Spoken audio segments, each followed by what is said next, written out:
And we can formally get started. It is right at 7. And like I said, I want to be mindful of time tonight. We are hoping to wrap up within 90 minutes. If anyone has any questions, we are happy to stay on afterwards as long as people still have questions. But we'd like to get through the heart of this. Where is right slideshow? Share my screen and we'll kick it off. All right. Is that sharing? Does everybody see my screen? We can see you. Come on, teams. There it is. It's always a little slow. You see a lovely PowerPoint of some amazing volunteers at a water stop last year? Are we on? All right. Well, welcome everyone to the POHR 2025 Volunteering 101. Really excited to see, like I said, a really great mix today of experienced longtime POHR volunteers and a lot of new faces with us. So I'm going to do a quick round of introductions of the people that are going to be talking to you tonight. First of all, my name is Stacy McGrath. This is my husband, Darrell. We are your event volunteer co-chairs. And our amazing panelists tonight telling you about all things POHR volunteering will be our staff members, Chris Bowles, Alyssa Hancock, Bob Duncan, and Leigh-Anne Dennison. So I will let them maybe as they start each of their questions kind of share a little bit about themselves before they start. I don't want to take too long for introductions right now, but just I've been around POHR since 2008. It was a one-time challenge to myself to ride across the state of Ohio, but I fell in love with it after that, and I've been back every year since. And in 2018, and pretty much the same story. So we've been on both sides of this as riders and as volunteers. It's really pretty great. So a couple quick housekeeping things. There's a little bit of background noise. So if everyone that isn't right now could mute their lines, unless you're actually talking, that's helpful to minimize background noise for everyone. All right, just want to throw out a couple quick names of some other people that I want you to meet. They're not all on the call tonight, but just names that I want you to know about who are some of the volunteer leads. And first and foremost, our support and gear leads, Matt Nickoson, Susie, Laurence, and Bill Olrich. Most of you won't work directly with them. The SAG team has a specialized training for their needs that are going to be happening at a different time than this. It's just too much for all of us to do it together. But we want to make sure that everyone knows who they are. So we'll introduce them at the kickoff dinner as well. And they'll have name tags and stuff so that if you need anything, you will have their contact info. If you are with a rider that needs help, we will make sure you know how to get a hold of them. Is Bryan on the call tonight? Bryan Lajeunesse, our supply? He's not yet. He should be soon. So if you are involved in any way in trucks and supplies and what we like to call the traveling circus that is POHR, which is getting gear and supplies across the state for all of our riders, you'll most likely be working with Bryan. If you are working at a water stop, you'll be hearing from Gina Miller and Heather Longar, our water stop managers this year. And I think, Heather, are you on? Do you want to say a quick hi? I'll let you guys just so you can put, I know some of you have gotten some emails. I'll let you put some faces to the names here of Heather and Gina if you want to say a quick hi. Heather? Hey there, everyone. Yes, I'm on the call. And I saw Gina join too, so I'm here. Thanks. Looking forward to it. Gina, you want to give a quick hi so everyone can see your face here? Hi, everyone. I don't know how to make you see my face. All right. Well, if you go back to one of your emails from Heather, there's a lovely photo of Heather and Gina too, so you know who you're looking for. But they will be en route during the event. If you need anything while you're working at water stops, you'll hear from them. And then this year, we also have some campus coordinators. Those of you who are working at campuses, if you've ever worked at Worcester, you probably know Trish Archer, who manages a lot of this stuff just at the Worcester campus. So we have added some other coordinators at our other campuses. So Allison Smith will be helping us at Otterbein, and Sarah Morris will be helping us at Wright State. So I may, Sarah, I see you on the call. You want to give a quick hi? I know Sarah's an old familiar face to some of us as a Cancer Society staff member, used to staff POHR and is now with the Cancer Action Network. So many of us know Sarah from many places, but you want to say a quick hello, Sarah? Hi, everybody. Good to see so many familiar faces and some new. Sorry, Maddie is sleeping. I thought she might want to give a guest appearance, but no great to be on. Great to be on and happy to help. Yeah, great to have you. So whatever your role is, like I said, there are a lot of different volunteer roles in POHR, and not everything tonight will apply to each of you. But sometimes I think it's fun anyway to see how your piece of the puzzle fits into the overall big picture. whatever your role is, you will be getting detailed information from us with your specific role and the contact information of the people that you need to do your jobs effectively. So we will have our new improved volunteer guidebook. I know some draft materials have been sent out. We have some revisions to that. So a final version of that guidebook will be sent out with the recording of this meeting in the next couple of days. So you'll have the contact information of all the people that are relevant to your job. So with that, again, a couple housekeeping things. We do want this to be an interactive session. So as you have questions, feel free to drop them in the chat. We appreciate it if you, for the most part, keep your microphones muted while we are doing our panel. We will have some time at the end for open questions where you can come off and talk a bit.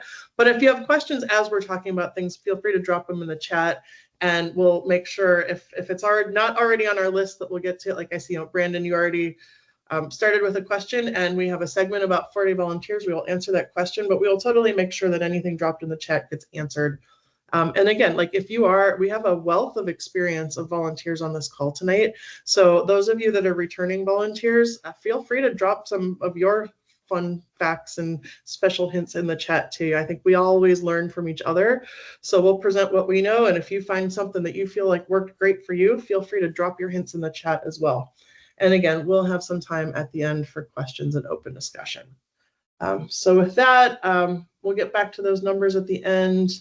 I think everyone hopefully saw this agenda that Leigh-Anne dropped in the chat, but we're going to jump right into this overview of the volunteer experience at POHR.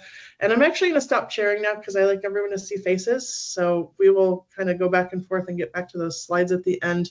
But for now, I'm going to stop sharing, and I'm going to turn this over to staff to kind of give a little abbreviated version of what does a day in the life of POHR look like. Like I said, you each have your role to play, but sometimes it's really interesting to see how what you're doing fits into the big picture. So take it away, staff, and give us just a day in the life of everything that happens at POHR. So I'm going to kick things off real quick. We're going to try and keep this abbreviated. When we did it in person, it went for almost an hour. But we start with, of course, breakfast. On the first morning of the event, we'll have breakfast set up for our riders on at the start. It's usually 5:30 to 8. I believe on day one is 6 a.m. to 8 because we start a little later. Riders will be on campus, can join us on campus. They can get their bikes from bike storage, or they can, if on the first day, you'll be bringing your bikes with you, some of you. Let's see, when the last rider leaves, we'll have a sweet vehicle and a sweet bike that follows you out to make sure that no one gets left behind. Awesome. So once our riders are out and everyone has left the campus, riders, do we want to do a rider view, or should we just focus on the volunteer view, or just do a little bit of both? We could do a little bit of a rider view. Sure. So riders are going to be getting out on the road, right? And they're going to start going, and the sweep truck is going to follow them, and the sweep rider. So they're all gone. They're all starting. They're going to go water stop to water stop to water stop, right? But where does that leave some of us volunteers? Okay, so what you might not realize is we have to take everything that we had set up at that morning's start line, and that needs to be taken down and then replicated again at the next college. So, for example, if when we leave John Carroll University on the first morning, we have, if you're signed up for luggage, if you're signed up for setup or tear down, some of those roles are going to be what you're doing at that moment is helping us take down the signs, pack up the trucks, get the luggage loaded up so that we can go to the next college and do it all over again. So where that whole traveling circus comes in, that's what you're looking at. So some of you volunteers are campus-based volunteers, and those are going to be some of your roles. And we'll dive a little further into those as we go further. But so then our riders, as we mentioned, are going to be continuing along the route and stopping at those water stops throughout. As you know, many of you on this call have signed up as water stop volunteers. Some of you are our water stop leads. All of these roles are just as important and just as instrumental in making sure that this event goes smoothly. So water stops are all pretty much the same. The only difference is our lunch stops. So we have about 5 or 6 water stops per day. Lunch is usually the third stop the 4th on one of the days. And lunch is a fully catered lunch. One thing I want to stress is volunteers, you are more than welcome to eat anytime, all the time. We want you at all of our meals or wherever, if you show up somewhere and it's lunchtime, we want you to eat. If you, end up at the college and you're doing campus volunteering, we want to make sure you eat while you're on campus. If for some reason a staff or another volunteer doesn't come up and remind you, don't hesitate to be like, "Ooh, can I have lunch?" Because yes, you absolutely can. So as we mentioned, these water stop volunteers are going to be making sure that these water stops go off without a hitch, right? And we'll go through like what a water stop actually looks like a little bit later on, but you guys are going to be helping pop up those tents, get the tables set up, and then as the riders are arriving, helping them filling up their water bottles. And we'll go over this again later as well, but just to remind you, we do not want riders it's like a no glove zone when they come to the water stop, right? So we want to encourage them to take off their gloves before they touch anything. Just a safety issue, health and hygiene, right? And then so water stops, so the riders leave and maybe they're all the way through water stop 1. There is a specific rider that will come through. They're the SAG rider, and they will come through. We have several sweep riders. Yeah. We have an additional one this year. So we've had a couple of sweep riders that have been with us just on trails for the last 2 years. So this year we also have a rider that's going to do all of the route out on the roads as well. So we have an additional sweep cyclist this year. Yes. So when that sweep cyclist comes and says, "I am the last sweep cyclist," that is when you can tear down your water stop. Okay. So, and again, we'll touch on these things more. There's going to be tons of reminders coming out, so you don't have to remember all these things at once. But so we're going to do that repeated 4 to 5 times a day, right? You all are going to be at your own specific assignments. And while that's happening at all those water stops, we are back at the college, making sure that everything is set up so that when those riders get back to the college, they can continue. So Bob, when they get back to the college, what's one of those first things that they're going to do? They're going to bring you something. Well, if we're talking about riders, they're going to bring us their bikes, and we have to put the bikes away safely and securely because bikes are like people's babies, and we want to make sure that we treat them as such. The first thing that a real rider asks another rider when they crash is, "How's your bike?"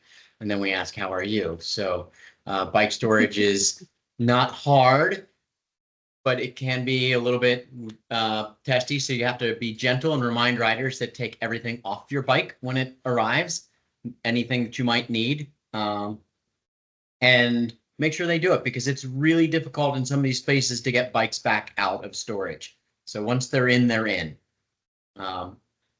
Do you want me to go over like the heavy operations that happen real fast? No, we have a separate task for campus roles specifically later. So high level overview right now of all the moving parts, and then we will dive deeper into water stops, and then we will dive deeper into campus roles. So not too heavy. Perfect. Awesome. So they bring their bike, the riders are bringing their bike back, right? And so some of you that may have signed up for bike storage will be helping Bob in that area. There's also a recovery zone, okay? So riders are coming in and they want to use our recovery booths. We have a full recovery zone with some like the massage guns and all different kinds of things to help, relax their muscles and kind of help them unwind after their ride. So that's another volunteer job that's also going on as riders are coming in. Another one is registration and check-in. So as riders are coming in, they're going to need to check in for their dorm or figure out where they go to the hotel, right? And then some people are going to be showing up because they didn't ride yet earlier that day. So they need to check in and get their packet, their t-shirt, their jersey. So if you've signed up for registration, that's some of what that role could look like. And then from there, we have happy hour going on. That is not just for our riders. Please help yourself to join us in the happy hour celebrations as well. So we have happy hour going on, and then that kind of rolls us right into dinner. Dinner every single night is actually going to be in the university cafeteria. That's new this year for us. We used to do a recognition dinner on day 3, and we've switched things up a little bit to allow for ease ease of dining, I guess. We were realizing we never had any issues with timing with people eating any of the other days, but the recognition dinner was a little crazy on timing. So we're trying something different. So you're going to go eat in the cafeteria, and then everyone's going to come for a nice celebration dinner, or I'm sorry, dessert together in at Wright State University.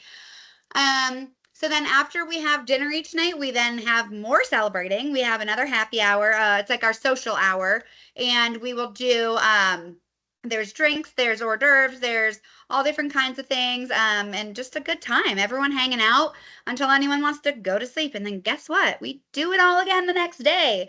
And then obviously continuing our way down the state until we get to the finish line, which is new this year at Lunken Airport. And that's just a big old awesome party. So if you signed up for Finish Line, you know, it'll be very similar roles to all the things I just kind of explained, but at the finish line. And I know we'll be touching on some of these things a little bit more in depth, so I don't want to go too far into the day of the life. How's that, Stacy? No, that's great. I think just right. So everyone kind of sees wherever you are, there's other stuff going on in other places, starting at 5 o'clock in the morning when the supply truck leaves to drop off things, to 10 o'clock at night, usually when we're getting everything set up for the next morning. So wherever you fit in there, one of the things we would love is, you know, depending on what your role is and what your capability is, if you have some energy left at the end of the day and you're able to jump in and help out somewhere else. You know, I know the later in the day water stops can be very long and very hot, but if you're at the earlier morning water stops, usually our riders are closer together in the morning, and because we have riders of all different abilities, they get further and further stretched out as the day goes on. So if you're at the first water stop, you might only be there for 3 hours. If you're at the last water stop, you might be there for 6 or 7 hours. So if you're at an early stop and you finish and you can come to the college after that and help out, that's great. We really appreciate. And again, this pertains to the 4-day volunteers. I should be clear on that. If you're traveling across the state with us, you have your assignments, and if you have some energy outside of your assignments and you can chip in to help with other things, that is always helpful. And even if you are a single day volunteer, if you're just signed up for a water stop shift, if you want to pop along to the next water stop or come to the campus after that just to join the celebration party and pick up a cowbell and ring it in and cheer for some riders coming, and that's always super helpful too. So even if you're only signed up for one stop, feel free to join us along the way any other places. So, you know, we will make sure that everybody knows about the kickoff dinner on Wednesday night, all of the evening activities, this recognition dessert celebration on Saturday night, the kickoff line party, wherever you are, whether you're a 1-day or a 4-day volunteer, you are cordially invited and more than welcome, and we would love to have you join all those things. So with that, a couple things in common to all volunteers is, what do I bring? What do I wear? What do I need? Alyssa, you want to start that one off? I love telling everybody what they need to bring. Okay, so you're going to kind of pretend you are going away to camp, except you're going to camp somewhere that has your linens provided for you, because that's a wonderful luxury, right? So, all right, so you're going to pack, obviously, your things that you need for your actual cycling, okay? You're going to, the shorts that you like, the socks that you like, your shoes that clip in or don't clip in, whatever. Cyclists, Alyssa. Wrong call. What? Wrong call. They're not wrong cyclists. call. This is not riders. Oh my goodness. I'm so sorry, guys. I see.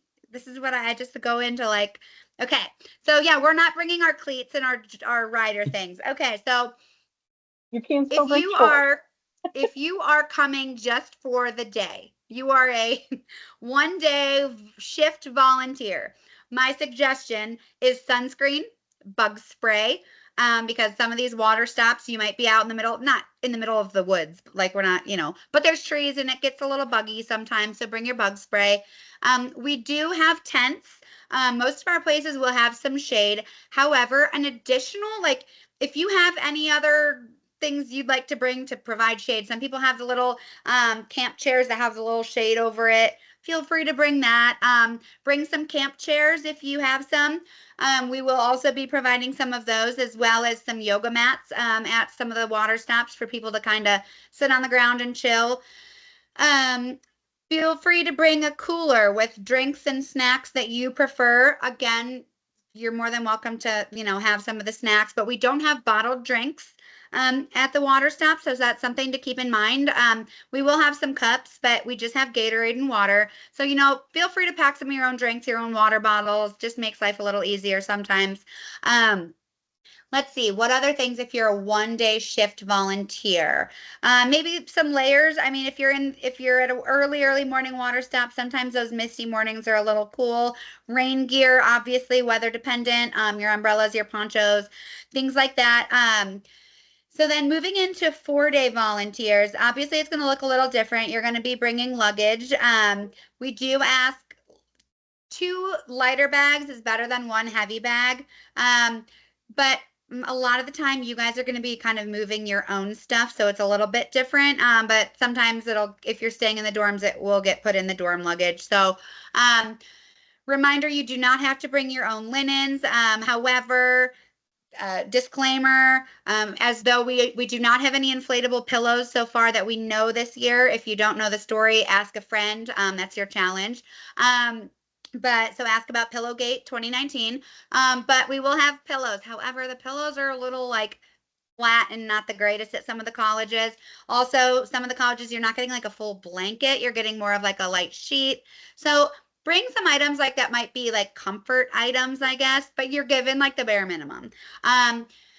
Other things to think about. We do have like a hospitality bin available at every college. If you forget your shampoo, you forget a razor, you forget sunscreen, we have it there. However, we do encourage you to bring your own things.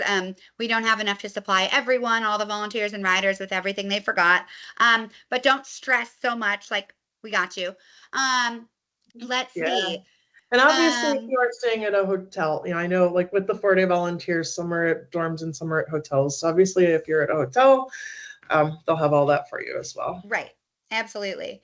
And Chris did say hat and sunglasses. Absolutely. Great options as well. And one more thing, 2 more things. If you are a 4-day volunteer, you will get 4 shirts. But also something to think about, even though we're providing you those shirts, bring something you might want to change into later.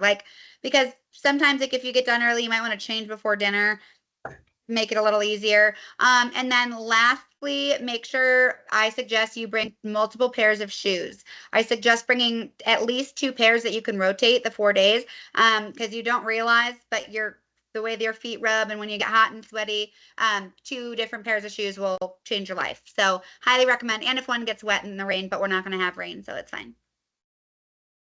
Fact. Did I forget anything? Does anyone have any questions? I guess I've seen a couple questions in the chat, but mostly just people jump in and extra tips. Yeah, and Trish, good call. Like if you are a single day volunteer, especially just doing luggage for 1 day, you will have your 1 shirt, but you might want an extra one for when you hang out to hang out at the celebration and do karaoke with Trish afterwards. So an extra shirt is always great. 4-day volunteers, you will get 4 of the volunteer shirts, so you will have a fresh one each day, but you might want your own things to change into after you're done with your shifts for the day. Okay. So just kind of moving on through the agenda, we did talk briefly about SAG and emergency assistance. We will, again, make sure that everyone has the SAG number so that if a rider needs help, you will know how to get in touch with the SAG team that can help them. If you don't know, SAG stands for Support and Gear. And we have an amazing crew of super long time experienced SAG volunteers that are also ham radio operators that have a whole communication trailer. They're out on the course, keeping eyes on everyone. They know where everyone is. They'll be with those sweep riders, and then there's also a sweep truck that will be with the sweep riders at the end. So no one will get left behind, no one will get lost. But if you have a rider come up to you, because you're going to be wearing a volunteer shirt, if they come up and say, I need help, we want to make sure that you know how to get them help. So SAG team can help them with medical emergencies if they're feeling overheated, if they're feeling dehydrated, if they're having some heat exhaustion, or any other sort of aches and pains and they want a medic, SAG can dispatch a medic to them.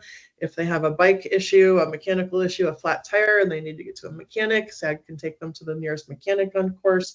If they just feel like they're done riding for the day and they just want to be transported to the end of the day or just move forward a stop so they can cut some out of their day, they can help with all those things. So there will be detailed information about what SAG does in your volunteer guidebook, but their number, 216-545-7373. I do recommend you all save that in your phone.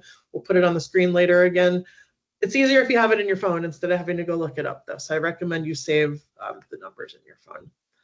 And then again, yeah, we talked about celebrations already. We want everyone to come to those. And yeah, like Alyssa mentioned, volunteer shirts this year are going to be red.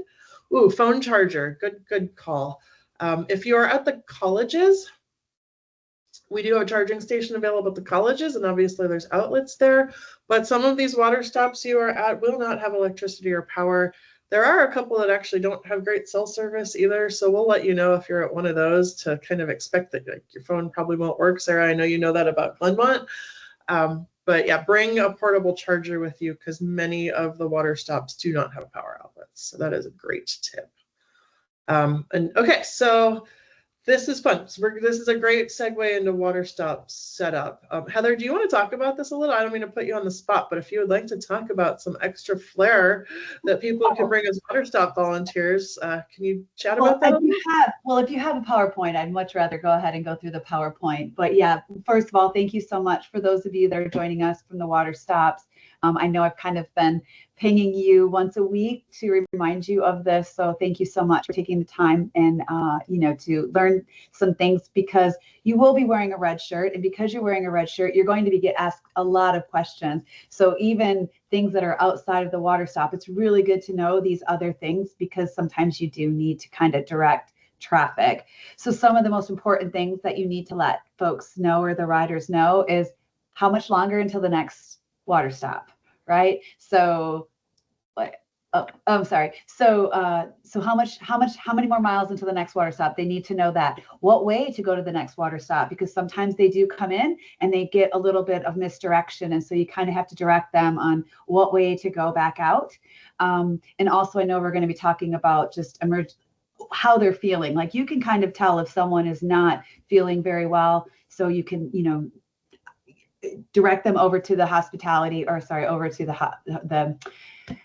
to the medical area and things like that. But otherwise, I would much rather you pull up the PowerPoint and so I don't miss any points because I am not good on a fly. So no, not a PowerPoint. We're just talking through things. I just didn't know if you wanted to talk about the flair, the themes, the optional fun that you just dropped in the chat. Yeah, sorry. So about the flair. So one of the reasons I was part of a couple of water stops that had themes and it was so much fun. And unfortunately, I didn't know about the theme until I showed up. So I wanted to just kind of give a blanket theme, but if there's already some themes out there to go ahead and continue that theme because it's really great. And if you need to contact those other volunteers so they know what the theme is so they can go with it. But we just thought we would add themes this year so you can participate or you don't have to participate. We already have a superhero, so we kind of made that the whole day. So you will see one person that's dressed head to toe in a superhero. And so if you have a cape, throw that on. I did decades, so you can pick 90s, 70s, 80s. I don't know what's popular for 2020. It's popular for toilet paper. I don't know. I was going to say too soon for COVID theme. Yeah, right. So anyways, just have fun with it again, completely optional, but just a way to, these riders my butt hurts right now. And I only rode 27 miles yesterday. So I cannot imagine what these riders feel like. So anything to make those riders be like, wow, that's really fun, or just makes them kind of think of something besides how bad their butt hurts. That's kind of the way I think about it. So yeah.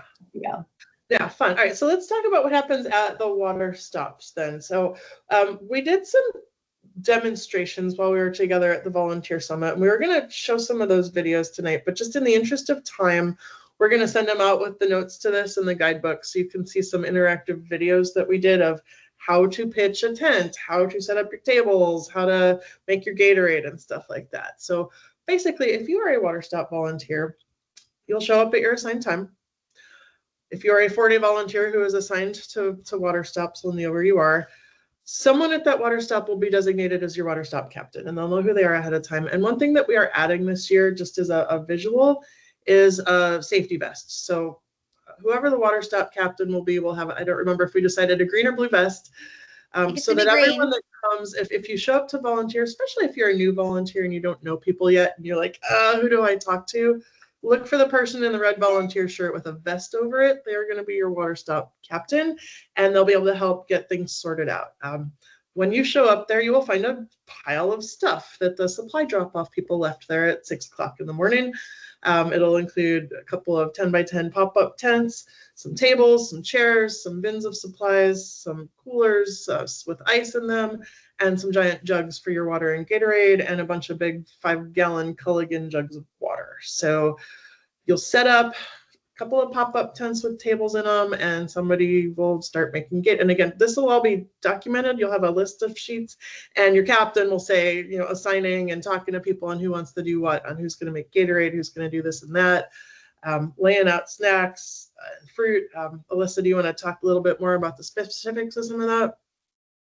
Yeah, so there's kind of like 2 big components to your water stop, right? We've got the food and nutrition type and hydration, and then we also have like the first aid, right? So first aid or whatever hospitality type things people need while they're riding. So first, to focus, we do Gatorade and water. That's the only 2 drinks that we'll have at the water stops. However, this year we also have added Element. It's a very salty hydration drink. It's like the powder little packet, so people can pour it into their water bottle. So those will be available this year, but they're just kind of, if people want them, they're little packets. But we have oranges, little cutie oranges, and we're asking that nobody peel them this year. We're just going to put them, they're going to be out for people to grab. You can either hand them an orange. I think we're trying to hand them oranges instead of them grabbing them. But they're cuties. They're easy to peel. They can peel them on their own. Back in the day, we used to do regular oranges and we had to cut them, and it was juicy and messy and much easier. We also have grapes. So one of the jobs as a water stop helper, volunteer, we have gloves in all the bins. Put on some gloves, and we're going to put little grape clusters into some of the cups. Don't fill 100 cups of grapes when you get there. Fill 10, and then once those are gone, fill 10 more or whatever. You don't need to put everything out all at one time. So we have oranges and grapes and bananas. And bananas, we are cutting in half, right? But we are not peeling, okay? So you're just going to slice them in half one time and put them out. Again, do not cut 25 bananas at one time. They're going to go brown. They're going to get mushy. You know, cut a couple at a time or as they're needed or whatever. In addition, we will have lots of different snacks as well. Salty snacks, sweet snacks, you name it. We've kind of changed up some of our items this year. New to be added are some like Uncrustable type things, and some other like peanut butter and jelly type granola sandwich things. So just, you know, trying to use the survey results that we got last year and really make a difference this year. So, and there will be no popcorn items. Those did not go over last year, but we got some more pretzels and Cheez-Its because those are a big hit. So that's kind of the food side of things. Unless you're lunch. Pickle juice if you're at your And pickle afternoon juice. stop. As it gets into the heat of the afternoon and a writer's asking for pickle juice, you'll have some pickle juice for So every lunch stop for sure will have pickle juice, and then the later stops in the day will also have pickle juice. So that's, yeah, we have that as well. And then on the like first aid supply side, anything you can think of, we've got Band-Aids, we've got hydrocortisone anti-itch cream, we've got Neosporin, we've got lotion and bug spray and sunscreen, and pretty much you name it, we've got it. Can't always guarantee because sometimes it happens that someone asks for something that we don't have, but we do our best to accommodate. And one thing I will ask is that you familiarize yourself with your items in your box. So, because the problem is like, okay, last year we got some requests for bacitracin, but bacitracin is like the active ingredient in Neosporin and like different first aid creams, not all of them, but it's very similar. So if you can take a minute to kind of just familiarize yourself with what's in your bin, just so you know, hydrocortisone cream could also be an anti-itch, a Benadryl. So there's some different words, right, that we can use to describe some of these. This year we also added an ace bandage. You know, we've got tape and gauze and all the things that you can think of. So again, just make sure to familiarize yourself with the contents of your bin, especially the water stop captain. It's just going to be really helpful.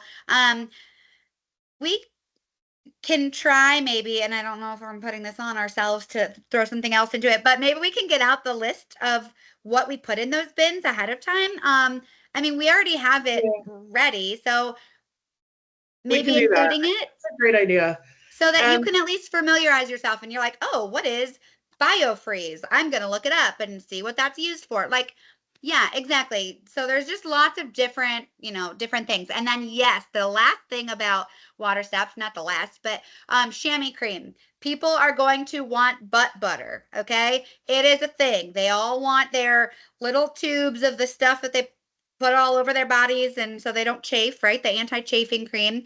Oh yeah, don't confuse the biofreeze with the chafing cream. That won't do you well. But one thing again about looking at those bins, right, and familiarizing yourself. So everyone's used to seeing the purple and yellow chamois butter, right? That's like what you're used to seeing. We did get a double sponsorship this year, so we have a lot of it. However, we also have another company that gives us some packets. It's called Under Butter. It's a not obvious packet. It's like a little packet like this, and it looks like it would be like shampoo or something. It's another kind of butt butter. So that's where it comes important to familiarize yourself so you can help the riders to the best of your ability. Yeah. What I One of missed? the other things we're going to do this year, if you were with us last year, we started a little Insta survey for the water stop leads to fill out after to let us know when the first rider arrived and when the last rider arrived. That helped us refine the times of your start and end shifts today. We're going to add a couple questions to that survey this year too, so that right at the end of the shift, if the captain could do this survey to let us know what time do the first riders get there, what time do the last riders leave, and is there anything that you ran out of or is in very short supply in your bin? We had checklists in the bin, but sometimes those pieces of paper would get lost and we wouldn't see them. So we're going to put that on the survey. You'll have a QR code you can scan. If you're the captain, scan the QR code, take this quick 4-question survey. Any information you give us about the water stop right away will help us for planning the shift times for next year. And then anything you can tell us that day on, hey, our bin only has a tiny bit of butt butter left, we'll make sure that we know that that bin needs more. Because I think some of you experienced last year, maybe by day 3 or 4, you were at lunch, someone wanted butt butter and there wasn't any left in your bin because that bin got used up on the second day. So if the more feedback you can give us on the end of your shift with like, hey, this bin that came from this stop needs stuff, that will help us. Speaking of QR codes, oh, sorry, Yeah, go ahead, Stacy. I was gonna say, great tip on blue paper towels. That's the other thing that you have in your bin that you might be like, why do I have these? Get a little bucket or cooler of ice water and stick some of those blue paper towels in them, and you will be the rider's favorite person when you hand them one in the heat of the afternoon, and they can put it on their neck or down their bras or wherever they want to stick it. Their business where they stick that, but they will love you for it. They're the best. All right. Absolutely. Speaking of QR codes, Leigh-Anne. So this year we were trying to do a few things to help people feel informed and have all the materials and information they need. So one of those things is we're going to be dropping our binders. We're going to put a binder in each water stop bin so that if the person who has the binder walks away or has it in their car, you'll still have access to the full binder of information that you need. But also, we're going to be posting QR codes with short URLs below them, so that if you are a QR code person, you can just scan it. If not, you can look at the little short URL. And what it's going to take you to is we're going to have all of the helpful one-sheet information. For example, the water stop task list that has a list of all the steps you need to set up, run, tear down, put away your water stop. You can just scan that code and then check the list if you're trying to figure out what you need to do next, or if you've missed anything and you can't find the sheet in the bin or in the binder, you can just look it up. If you're trying to remember the ratio for making your Gatorade, there's going to be one for that. Things like that, that will make it even easier for you to stay informed, because a lot of times people don't want to carry around a whole bunch of paper, or they don't have pockets. You know, ladies, we love our pockets, but we don't always have them. So having, something you can look up on your phone, we had a lot of feedback that it would be great if we could get them on your phones. And so we're doing that this year, and they're going to be all plastered around. You'll find them, random places where you can find the information you need just by scanning the QR code. And they'll be different, right? They'll be labeled, because I just dropped this in the chat too, but we would love it if you read everything in the guidebook. After we send it out, you have about a week to review it all and bring us any questions. We would love it if you get a chance to flip through the entire binder and familiarize yourself with all of it. But we also know that's a lot and it's overwhelming. And you're like, I'm at a water stop and all I need is the water stop stuff and I don't want to find it in there. So find the QR code that says water stop, scan it, and you'll have just that information. If you're at a campus, you can scan the campus one. You know, they're specialized to the different jobs. So you just get one page with one list of just what you need to do right now without having to filter through that entire guidebook or binder for it. So hopefully you find that helpful. It's a first time thing for you. We always take your feedback very seriously. In addition to the quick survey after the water stops and anything you tell us during the day, you will get the survey after the event. And there's an example. If you scan that, you'll see just the water stop tasks. So that is the all tasks. There's a separate one for the captain that has captain's tasks and stuff like that. But we do listen to your feedback and hear that like things you wish you had. So whatever you find this year that you wish you had, make sure you tell us about it so next year's volunteers can have even more. Anything else on water stops? Like I said, there's detailed direction. I think one thing on Gatorade, I always find it helpful. Each packet makes 2.5 gallons of Gatorade, so it's basically 2 packets to a 5-gallon jug. It is way easier if you just jump about 1 gallon of water in there and stir it up really well first while there's only a little bit of water, and then top off with the rest of the water.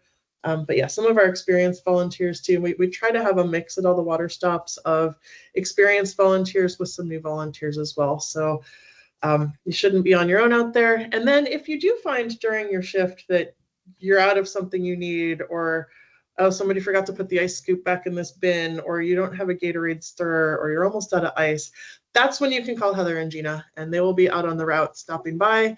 And if you need anything like immediately, they can get it to you. So Heather and Gina are available to you during your shifts. So if you are a water stop volunteer, your shift captain is the first person to go to. Heather and Gina then can help get stuff. And then if there's anything you want to tell us for afterwards or to restock the bins, make sure we know that on the survey to stock it up for the next day. All right, we're only a couple minutes behind the schedule. Alyssa. One thing real quick. I just have one thing. Go ahead. It's super fun, and you guys are going to be the first people to know about it. So Maureen and Art, they do have a therapy dog. And so what we're going to do, and this is like just hot off the press, I'm going to share my screen. Oh wait, I'm in a different Teams. It's not like my work. I can't share. I can't share my. I'll put it in the chat. So we're gonna meet Gia, and Gia is the therapy dog.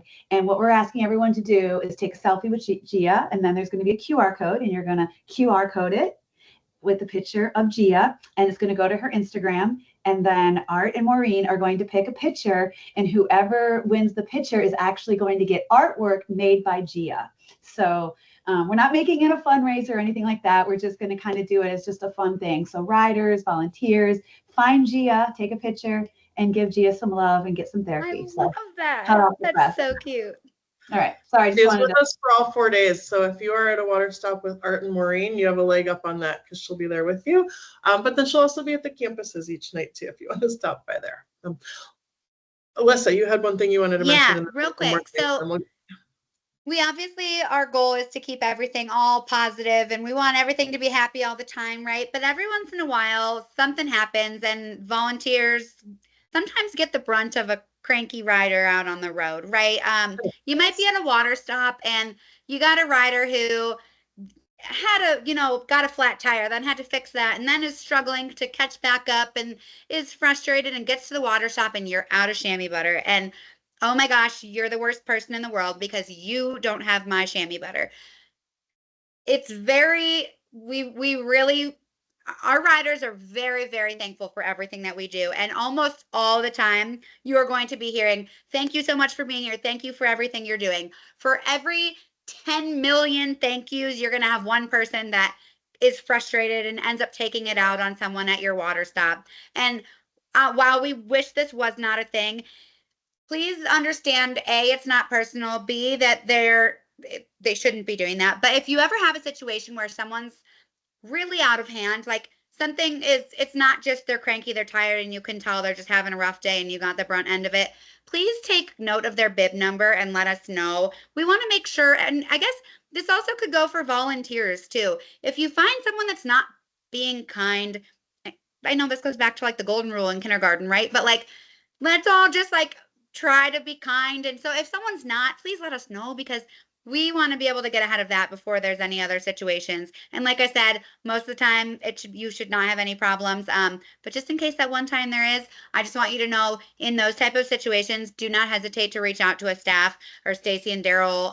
You know, we definitely need to know that information. Yeah. So don't mean to put And a damper on anything. we will tell the riders as well that, you know, every now and then you have to be the messenger of some news. You know, I'll be honest, with the heat we've had this year, we've all been watching the weather very closely. Only one time in Pan Ohio history have we had to actually end a day because of dangerously high heat indexes. But there have been several days in the past several weeks that we would have had to do that if we had riders out on there. You can read about it in the guidebook. We go by the wet bulb globe temperature and the U.S. Army standards of when it's too dangerous for people to be outside. And that is not just our riders who say they want to keep going anyway, but also for you, our volunteers. We're not going to make you stay out there if it's dangerously hot when we have to close the course. If that communication comes down and you happen to be the rider that's there trying to tell, or the volunteer that's there telling these riders they can't go, they might get upset with you. We are very clear to the riders that if they have questions about any decisions, they should thank you as the volunteer, and then call me, call Darrell, call Leigh-Anne, Alyssa, Bob, Chris, Matt, Susie, the SAG team leads. Like, those are the people they're allowed to complain to and question the judgment of the decision of the event. So if any rider's giving you grief at all, like Alyssa said, we'd love to hear about it, because like we want to talk to them about their behavior, but also let them know that you're not the one that they should be talking to, and they should call one of us with that. Okay. One other quick thing about water stops. So Alyssa mentioned earlier that most of the water stops are pretty much the same except lunch. So I just want to quickly touch on the things that are different at lunch. Actually, Bob, do you want to talk about the Pan Ohio Express and the additional setup we'll have at lunch to accommodate that? Sure. So Pan Ohio Express, for those riders who don't want to ride the whole day, they ride to lunch and they eat, and then they get trucked back to the campus.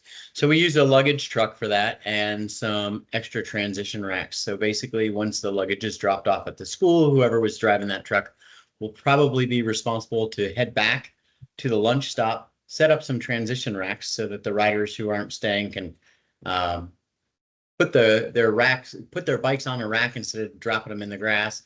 The truck will pick up those bikes, put them in, and then we'll have a special bus that comes and picks those people up. I think it's air conditioned and has music, so it's life of luxury on the way back. Your bike's taken care of with its own blankie, and you get cool air to transport you. It's win-win.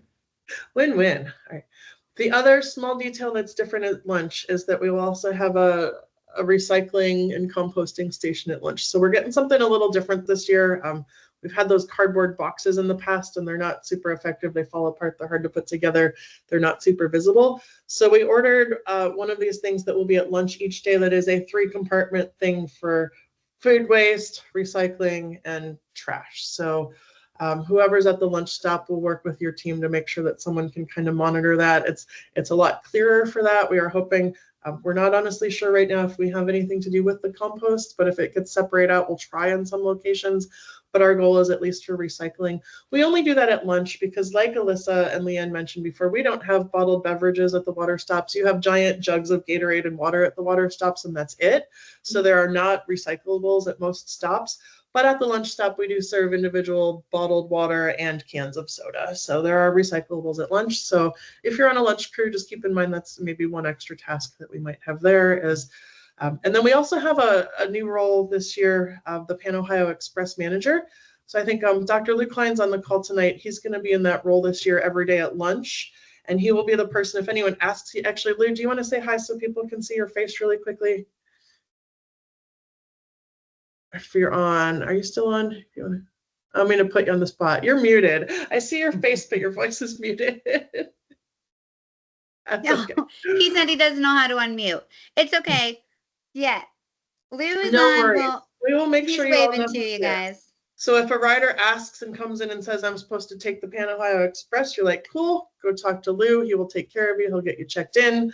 And then Lou will have them go put, like Bob said, put their bikes on the rack. So that's a new role we have too at lunch. And we're trying to have that consistency so that, after the first day, by the next day riders show up, they know who they're looking for. And by the third day, everyone knows what's going on. And we have that consistency day to day. So, all right. So, good point in the chat over there, especially if you are at one of the first water stops of the day. If you get there for some reason and your supply truck drop off hasn't happened yet, yeah, call Heather and Gina, and they will have the number of the truck driver that is supposed to be dropping off that stuff so they can put you all in touch. And to give you a background as to why that could be delayed is these, the truck drivers are kind of leapfrogging water stops. And so they're dropping off a stop before you. And if there's, if they don't have enough people helping them unload, sometimes it just takes a little bit longer. So usually they're not far behind if they aren't there before you. One tip is if you do see them there and they're unloading and you're also there, if you could give them a hand, that would be wonderful. They're loading and unloading all these things, all day. So if you can help them get the things off the truck, if you're already there, that would be wonderful. If not, your supplies will be right there waiting for you when you arrive. Cool. Right on. Any other questions about water stops specifically? Like Leigh-Anne said, feel free to bring some extra decorations if you want to the theme or whatever you think is fun. There's some Pinterest boards pinned there if you want some inspiration. Love it. All right, let's talk about, yes, Pan Ohio Express bike drop is different for day 4. Good point, Lou. If anyone asks about this, on days 1, 2, and 3, so Thursday, Friday, and Saturday, people will get on the bus and they will be taken to the colleges, taken to the daily finish line. Their bikes will go directly to bike storage. So they won't even see them again. So hopefully they took all their stuff off them because we will unload them off the truck into bike storage. But on day 4, going into Lunken Airfield, there is a little parking lot down the street from the finish line. So we are going to unload the people and the truck of bikes in that parking lot. SAGs, if anyone's getting a SAG that day, the SAG will also drop people off there if their bike is rideable and they're able to ride, just so everyone can ride down and cross that final finish line on day 4. And yes, there will be either some of our water stops have restroom facilities available. Any that don't have restroom facilities available will have portalets. And the lunch stops, if there is not running water available, we'll have one of those hand washing stations. So all the other stops pretty much just have hand sanitizer with the portalets if they don't have running water. But at the lunch stop, we have the running water hand wash stations as well. Good question. Will there be a bike wash again at Otterbein? It'll be there if necessary. So Okay. we have stuff. If the weather on Friday is nice and dry, usually there's not a need for it. But if it is rainy on Friday and people are on that Holmes County trail all day, we affectionately call it the poop trail because it is a mixed-use trail with horses and buggies. And when piles of horse droppings get wet, they tend to melt across the trail a little bit. It's really fun to ride through, let me tell you. So if it is a muddy, mucky day like that, we will have a bike wash station at Otterbein. Yes. Good questions. And actually, maybe that's a good segue into what else we will have at campuses. Bob, do you want to talk a little bit about what people see? Like you talked a little bit about bike storage already. Is there any more detail on that, or do we feel you asked about getting into the heavy details on campus? Now's your time. Yeah. So I think the big one on bike storage is Semper Gumby, be flexible depending on what college you're at and what storage looks like. Sometimes it's you just watch people put their bikes away and guide them to the right spot. Other places like Otterbein, we pretty much take the bike from them, tell them it's going to be well cared for, and we stack them neatly. And then at Otterbein in the morning, we put them all on transition racks, which is a 4 a.m. start kind of operation. So you'll be guided through. We aren't going to say, hey, go do bikes and leave you on your own. We'll definitely walk you through every step that needs to happen.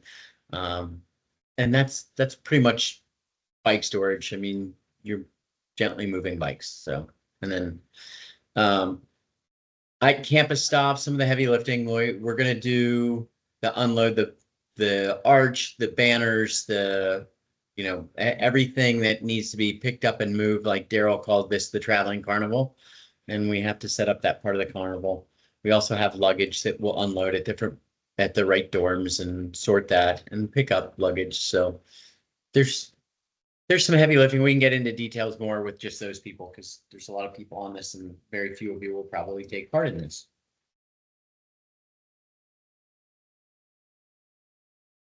You're muted. My time to be muted. Alyssa, do you want to talk about then a little bit more detail about when riders arrive after they drop off their bike and the check-in?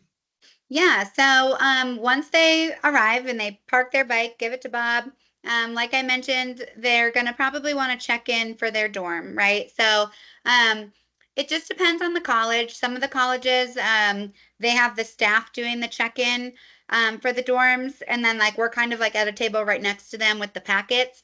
And other colleges, we kind of do both, right? So that check-in table is basically going to have a list of each person and which dorm room that they're staying in. So if we're in, we're doing the key handing out, you'll have that whole list of information if you're working that registration or check-in.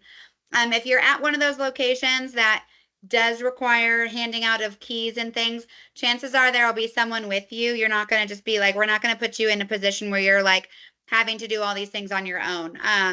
So the biggest thing, in addition to like checking in rooms, is when people come in and they haven't ridden yet, but they want to get their pick up their packet, which will have their jersey in it and their t-shirt. However, they might come up to you and say, hey, I'm registered, I'm here to ride, and then you go to hand them their packet, but it doesn't, like it says like they didn't earn their jersey yet. But they're like, oh, wait, no, I actually, like, I got a donation this morning. So what we can do is like look up their donation total on like POHR.org. And again, we'll all be doing this. There's QR codes. We'll talk you through it. But if they just show you their fundraising page and show you that they're over that minimum, that 1328, we can go ahead and get them their jersey, and we'll have those available at registration as well. We're very particular about our jerseys. We like to keep them very close to ourselves until someone actually earns them. They're very precious prized items, so we want to make sure that we're only handing them out when people do earn them.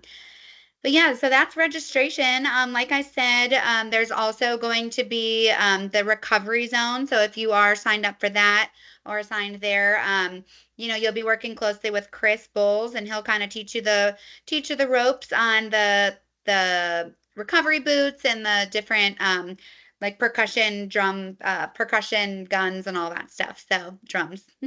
And if you're a campus volunteer, as I say, before the riders arrive, obviously your shift will start before the riders get there.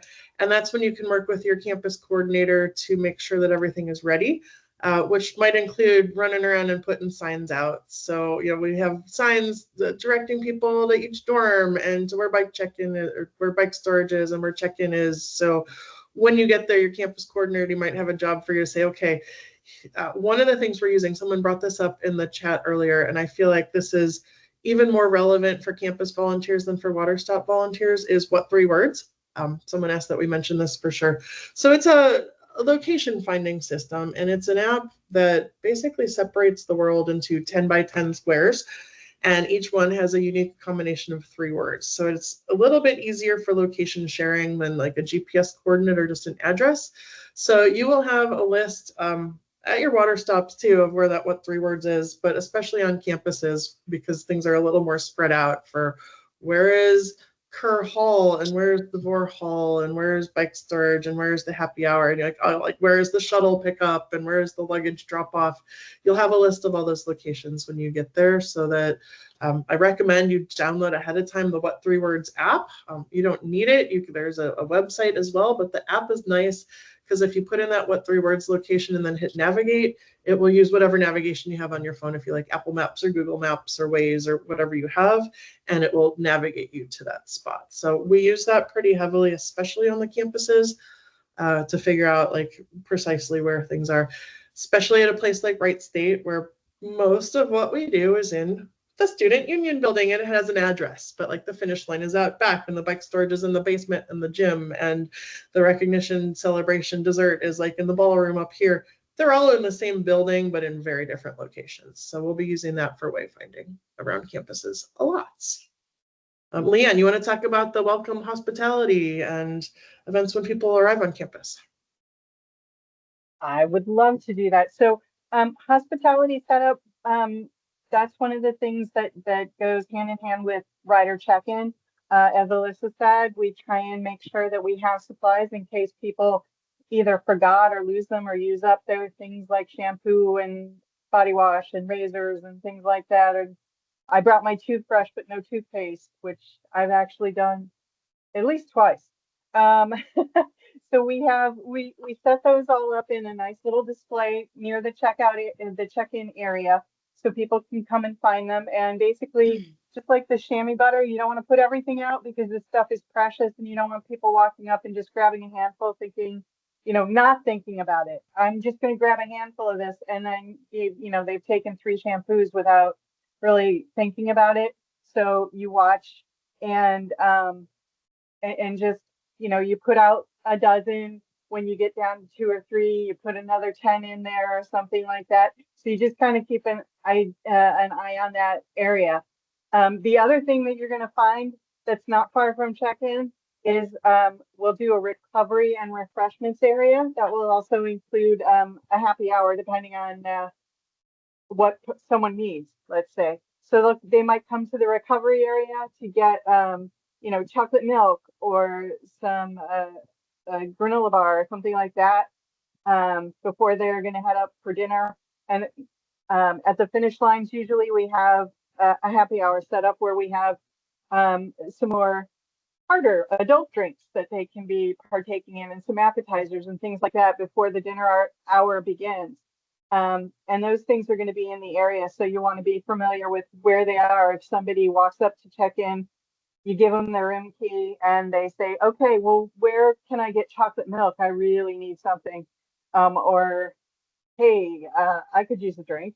So just knowing where those areas are. And of course, again, you're invited, if you're working there and you need a chocolate milk, take a chocolate milk. You are welcome to have one. If you need an adult beverage, you are welcome to have one, and join us for the appetizers and things, just so long as the stations are covered. You can go and grab something when you need it and come back.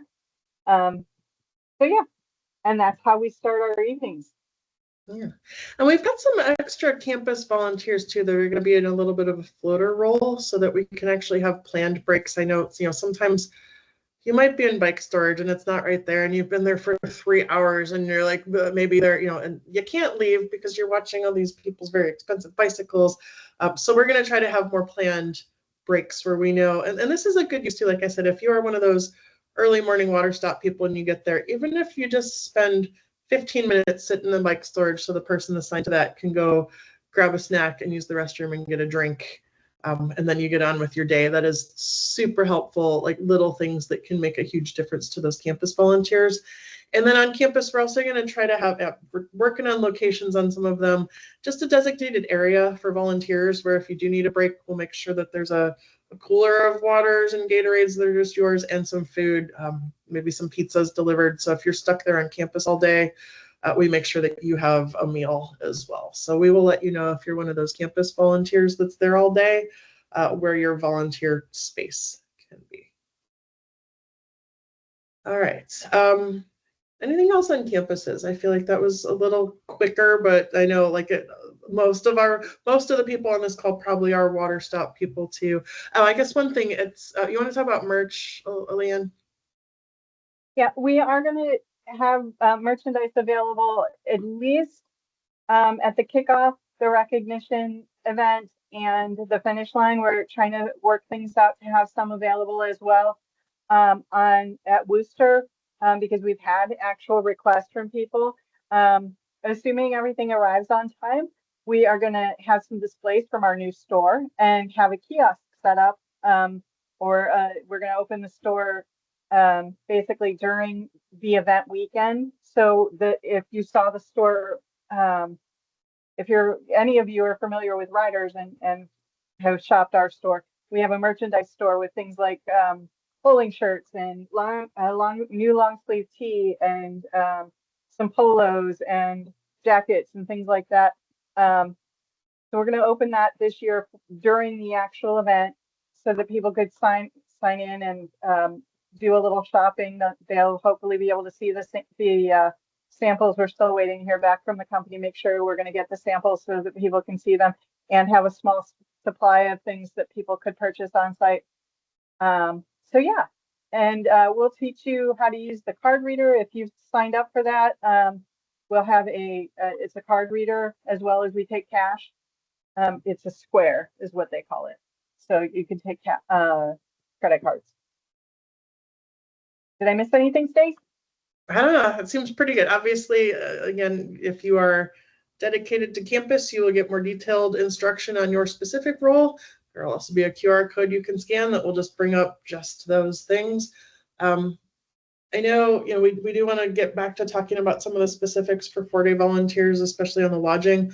We may save that for the end so that anyone else can drop off. So maybe I'll go back to sharing my screen and make sure that everybody got these numbers and stuff, and then we will open this up for some questions. Share. Okay, so there's those phone numbers again. If you didn't already get these, they'll be in all the things. There are 2 numbers. So if you are on the course during the day and a rider needs help, like we said, if it's a medical situation or mechanical situation, or they just want to get a ride to the next stop or something, that is when you call the emergency or SAG request number. That is for use during the day on course for riders who have needs while they're riding. That is 216-545-7373. That is the emergency or SAG request number. If you have a rider, especially if you are on campus, that's like, hey, what time is dinner? Or where's my luggage? I can't find this. Or, hey, I was wondering if I could trade my jersey. I have the wrong size. Or any of those other types of general information and questions that are sort of off the road, like on campus overnights, not specific to a rider that has immediate needs. That's when you want to call or give them the general information number, which is 216-925-0328. That will go to one of the staff members who can help them. So just want to kind of make sure everyone understands the difference. Do recommend you save those 2 numbers as, POHR general information and, POHR SAG/emergency or whatever you want to call them. Again, the emergency number is more like for during the day when a rider needs help right now. And the general information is more like if you're on the campuses later and someone just has a question or is trying to find something or stuff like that. So those will only be active from Wednesday to Sunday. So if you have questions, don't try calling that now. If you have questions now, you should have all of our contact information or email panohioinfo@cancer.org. Yeah, but if you have questions during the event, that's your number. Other communication things we have. You want to talk about Slick Text, Leigh-Anne? Sure. Slick Text is an outbound text messaging system. I believe we're going to get you all automatically added if you've provided a cell phone number through through your registration.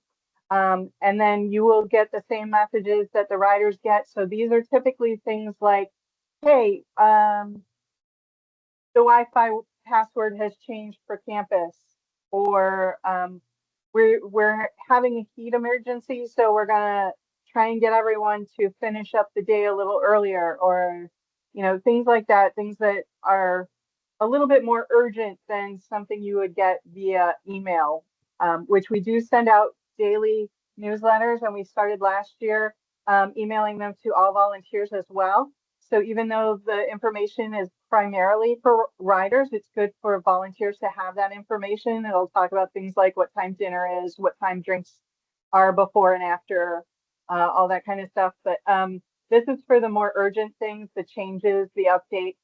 And you can either unsubscribe if you're automatically subscribed and you don't like getting the text messages, or if you want to get the text messages and you didn't provide a cell phone number, you can subscribe with these instructions. These instructions will also be in the volunteer guidebook, so you'll be able to find them there, or you can take a screenshot here. And again, these are something that they won't be active until the event is just about ready to start. I think we activate this on Tuesday, so next Tuesday. And if you don't see text messages by like Wednesday night, then you probably need to subscribe. Perfect. Yeah, like I said, we'll also make sure that everyone is on the distribution list for those daily newsletters. I think that's something in the past that we realized they went to the rider distribution list, but we're going to make sure that those also go out to all of the volunteers this year. So you also have all those daily news updates. The other thing that we'll have during the event, it's if you look at it now, there's just a little bit of turnover and a lot of it is still last year's information, but panohio.info, it's a super mobile friendly website. It's going to have the links to all the What 3 Words locations and everything for information for the week. So that'll be up and ready to go by Wednesday of next week for your use.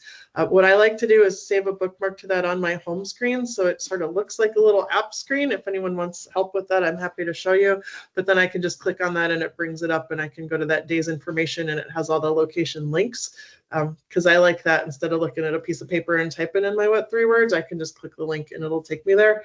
So yeah, panohio.info will have all the times and the locations of things and the What 3 Words links. So if you have any questions on using any of those, let us know. We're happy to help you. But we try to, make sure there's a variety of different ways to get information. I think we've learned that not everyone likes to get information the same way. So if you like email, hopefully you'll get email. If you like text, you'll get things here. If you want to look at a website or a QR code, we'll have that. It's not yet. Yeah. So good question again. That won't be activated until next Wednesday. And again, like Leigh-Anne said, anyone who we have your phone number, and if you signed up on the Sign Up Genius, we do have your phone numbers. If you didn't sign up with us directly, I know we have some gaps. One of us probably will reach out sometime over the next week to fill in that missing contact information, and we will auto subscribe you. Like I said, if you're not seeing it by Wednesday, that's when you can grab this number and subscribe. Whoops, I just clicked forward instead of highlighting that. Sorry. Yeah. So yeah, let's chat Wednesday. Brandon will make sure once you get set up at John Carroll that you're getting those, and if not, we'll get you that number. And then again, just want to reiterate all of the big celebrations. Obviously, we have social events every evening, but the big three are kickoff at John Carroll on July 23rd. If you have been with us in the past, please note that the timing on this has shifted. Dinner is an hour earlier, presentation is an hour early. We are having a volunteer meeting. It is primarily for 4-day volunteers, but if you're local as a single day volunteer and want to join us, you are more than welcome. We'll have a volunteer meeting at 6:30. And then Alyssa, you want to talk about the exciting new thing happening after kickoff dinner this year? Yeah, so we're actually going to have like a full-on after party in the Endeavor room, which are like the No, I mean Wednesday night, kickoff dinner. Oh, I'm so Why is sorry. kickoff dinner an Wednesday hour night. early, Alyssa? I got really excited. I got a little bit I know ahead of you're myself. ahead. Okay, so very exciting news about kickoff dinner evening. So after dinner, we're going to be giving people the opportunity to go tour the Hope Lodge. As all of you know, our money's going directly to Hope Lodge, and so many people so often don't get an opportunity to see it firsthand. And we're literally like a 16-minute drive away from Hope Lodge when we're at the kickoff dinner, and we wanted to make it happen for you guys this year. So riders and volunteers are going to get the opportunity to go see the Hope Lodge. We're going to have a shuttle bus running back and forth, and they're going to be doing tours. So you'll be able to see the POHR grill space that is, dedicated. You'll be able to see Jim Bond's jersey on the wall, and the James Bond room suite, their newly added family room, and all the incredible state-of-the-art kitchen. It's going to be pretty awesome. Sorry, yes, one tour there and back. It's going to be pretty awesome, and we're really, really excited to give you guys this opportunity. Well, it depends on people. I mean, if we have more people Right. than one busload, we'll take multiple busloads. Yes. Right. Yes. So yeah, we're excited about offering that on Wednesday night. So that does mean that all the dinner and presentation and all that is earlier than it typically has been to allow for time for that after dinner. All right. Alyssa kind of started talking about this already, Bob, but you want to talk about all the goings on at Wright State on Saturday night? Yeah, so we changed things up a little bit. I think it's been mentioned a couple times. Instead of a recognition dinner, we're going to let riders get their dinner the way that they normally do. They come in and dinner is going to be set up in a separate room where the regular dining hall. And then we have our recognition dinner, and we've got a huge space for that, and we're going to have separate bar inside and outside of that, and merch set up, and the actual celebration in the Apollo Room after party, which is really cool because now we have designated time, at least until 10 p.m. in the Endeavor Room. And if it goes on beyond that, we'll have to take it somewhere outside of there. But it's really cool that we have everything set up. Drinks, dessert. We'll have multiple desserts. It's looking kind of fun at that. If you're like me and into sweets after a ride, then yay. Or after volunteering, yay. So yeah, it should be a lot of fun.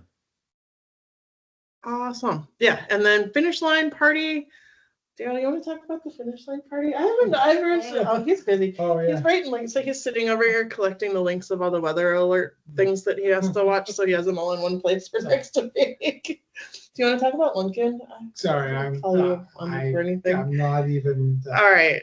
It's okay. Capable of thinking. I'll talk about Lunken. You Right. you watch it. He's full on in all the road alerts and weather alerts across the state right now. So we're really excited about a brand new finish line this year. So those of you who might have been with us last year know that we typically have finished down on the river at Yateman's Cove, which is a little bit hectic, especially during days when there are home Cincinnati Reds games, as there is one this year on the Sunday of our finish line.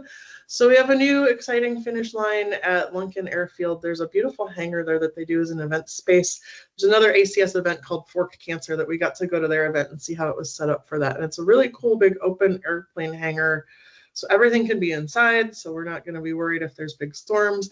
It's very private. Everything can be very close together. Yateman's Cove could be very spread out. And it also cuts a few miles off the end of the ride, so we'll get done a little bit earlier and be able to enjoy that fun private space looking out over the airfield. And we're pretty excited about it. Even if you are not working finish line or not a 4-day volunteer, feel free if you are in the Cincinnati area, if you want to come down and join us.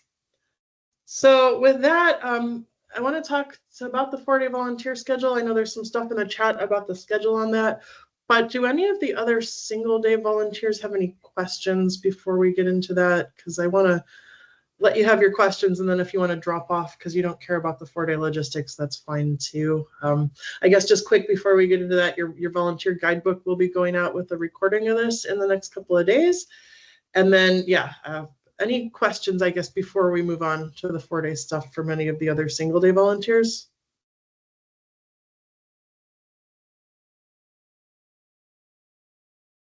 Well, again, you're welcome to stay if you just want to hear about how things work, because you might be interested for a future year.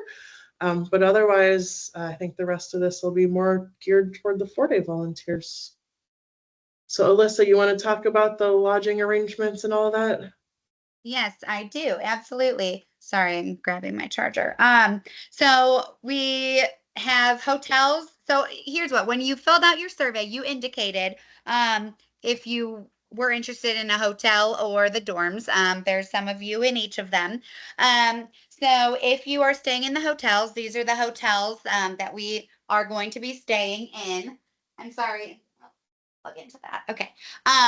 So these are the hotels that are listed on the screen right here that we will be staying at. And then if you're at the dorms, it's going to obviously be the dorms that we're at. If you are staying in the hotels, we will provide a shuttle that goes back and forth between the campus and the hotel. So you will have that information in the guidebook as well. Yes, Brandon, a hotel is available. I'm pretty sure we have you already on the list. We will double check and make sure yes, I'm pretty sure you're all set. But so then each morning, we ask, if you are not doing a water stop, if you don't need to go out and report right to your water stop, feel free to come to the college, have breakfast there.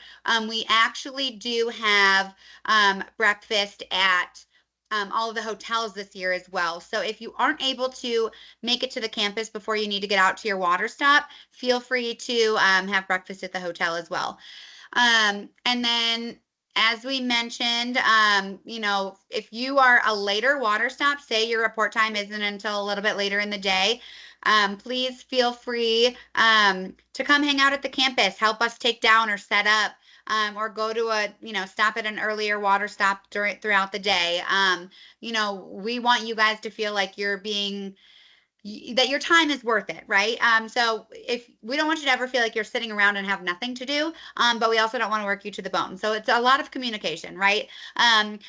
We would love for our 4-day volunteers, if you're, available and able to help with something else, amazing. If not, and you're exhausted and your energy level's down, you're done, and that's okay too.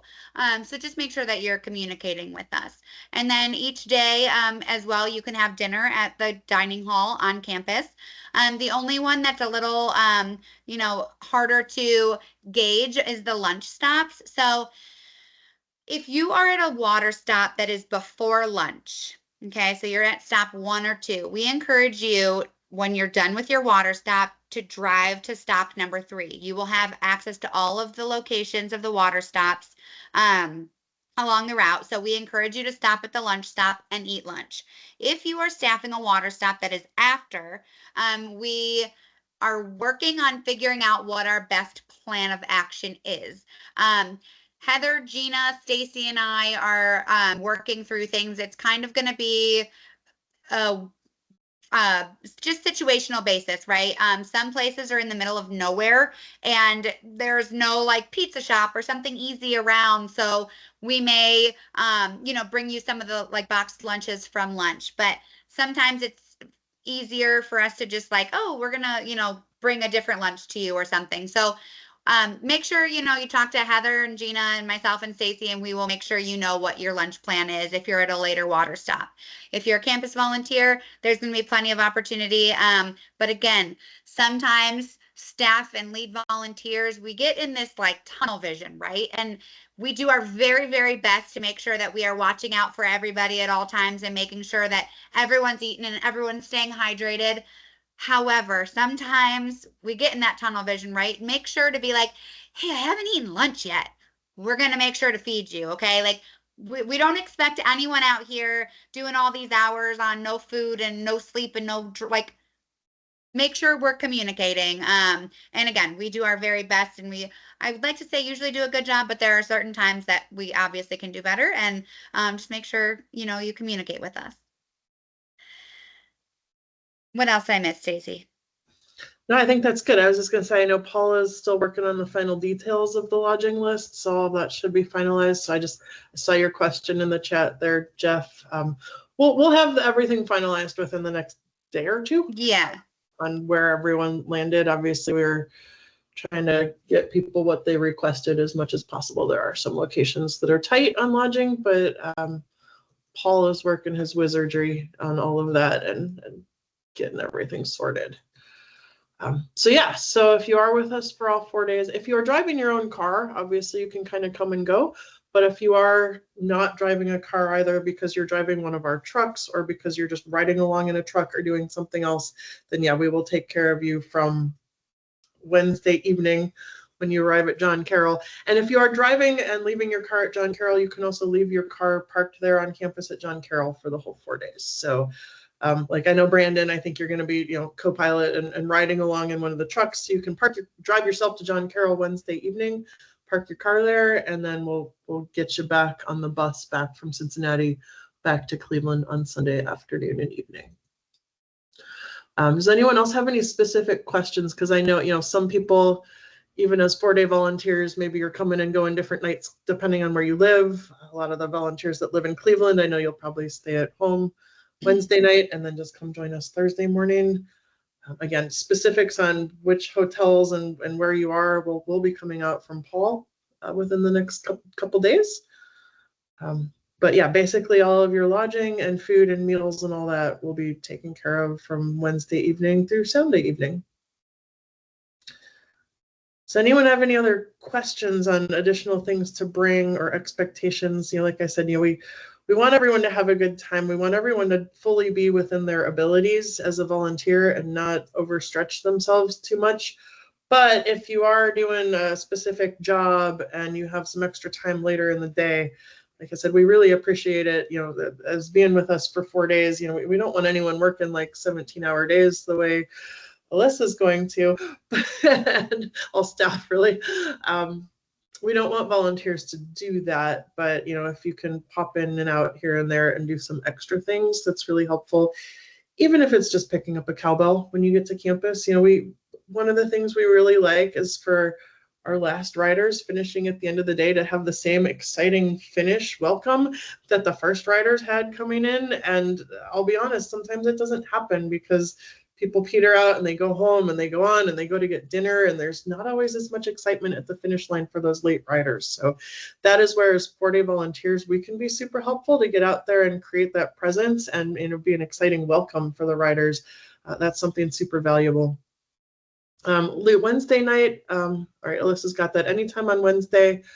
I don't remember, Leah, if you wanted to help with setup, that's starting at what, around like 1 or 2 o'clock? But, you know, obviously, if you want to just come over later for dinner, dinner starts at 5. With the Hope Lodge tours after that. So whatever works for you Wednesday afternoon is fine. How are we on? I didn't even look at the John Carroll list. Alyssa, how are we on setup for John Carroll on Wednesday? For like needing help, we're in a decent spot, but honestly, like the more hands, what is it? More hands make lighter work, right? I mean, feel free if you're available and have nothing going on Wednesday and you're really excited and just like sitting on your couch watching the time go. Is it time to go yet? Please come join us. We have a good time setting up. We will be there most of the day. We've got lots of H-stake signs to put together, you know, the little stakes in the signs to put all around campus. We've got you know, tables to set up and decorate. So we've got a lot of fun things to do. So don't hesitate. Feel free to come. You don't even need to let us know if you're coming early. I mean, you're more than welcome to let us know, but we'll have something for you to do.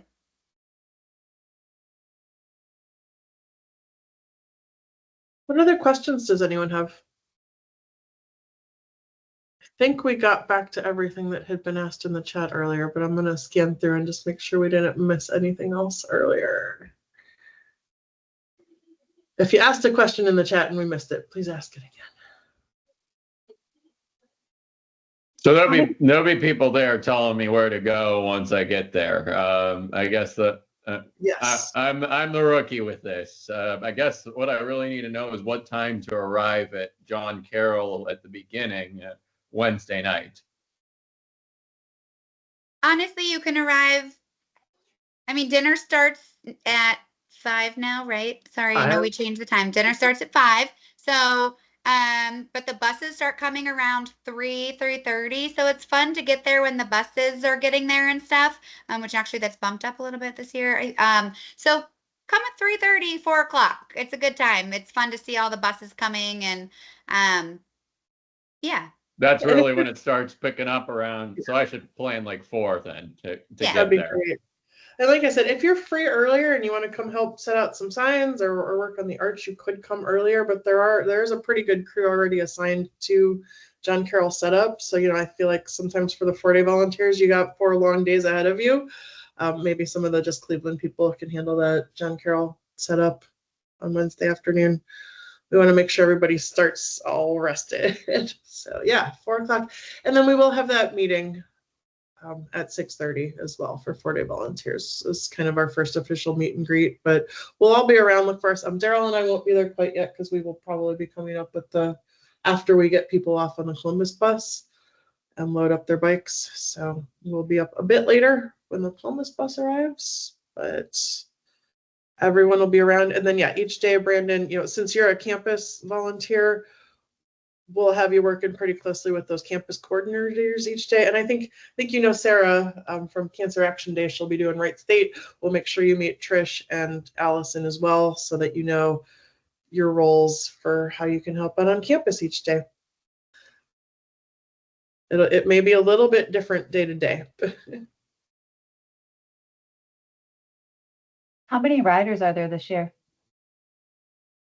I think we'll have somewhere between 230 and 240 on the road, give or take. There's always cancellations in the last week or two for various life things that come up for people. So, yeah, Lou, you will get your t-shirts Wednesday night. So yeah, you'll have four fresh t-shirts to take home Wednesday night, because I assume you're probably riding your bike over to John Carroll Wednesday evening. He's probably not able to unmute, but yeah, Lou, we got you. Yeah, you'll get 4 shirts, and then if you want to grab a water bottle. I figured out how to unmute. Yay! I did that all by myself. Good Good job. We're so proud of you, Lou. Who knows what else I'm going to discover between now and a week from Sunday. Oh, that's right, Lou. We also need to give you the anvil and all the bowling balls that we're going to be taking across the state. So if you don't mind taking those home with you Wednesday night, that'd be great. And the Put tent them weight. between the two. I should bring 2 panniers, not just. Perfect. Don't ask about the anvil. We have a roadrunner problem somewhere, I think, and Chris just ordered this thing from Acme to take care of it. I don't know. Is that what that is, Chris? Nicely played, Lou. Yeah, accidents. Sadly, we did have a rider yesterday riding on a trail and just hit an obstacle on the trail at speed and went down and is now not going to be with us for Pan Ohio. Unfortunately, he's got some injuries. He's just in the hospital. He's with us. Just Pan Ohio, he's got some injuries, kind of serious injuries. Very, yeah, but some broken he just won't things. be riding. Things that'll get fixed. Very sad. Hopefully not too much more of those things, but life things come up too for people at the last minute. Does anyone else have any questions? We're super excited to see you all. We're so happy that you're giving up your time and hanging out with us for 4 days. I promise it's going to be fun, a lot of hard work. You'll be tired, but it's going to be wonderful.